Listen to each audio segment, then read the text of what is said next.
ਰਿਜ਼ਕ ਕਮਾਉਣਾ ਔਖਾ, ਕਿਸੇ ਨੂੰ ਯਾਰ ਬਣਾਉਣਾ ਔਖਾ। ਪਿਆਰ ਪਿਆਰ ਤੇ ਹਰ ਕੋਈ ਆਖੇ, ਕਰਕੇ ਪਿਆਰ ਨਿਭਾਉਣਾ ਔਖਾ।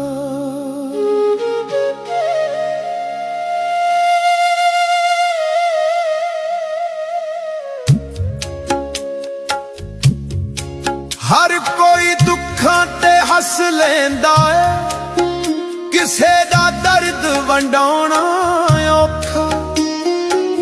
गल्लां नाल नहीं रुतबे मिलदे, जोगी भेस वटाउणा औखा। कोई किसे दी गल नहीं सुनदा, लोकां नूं समझाउणा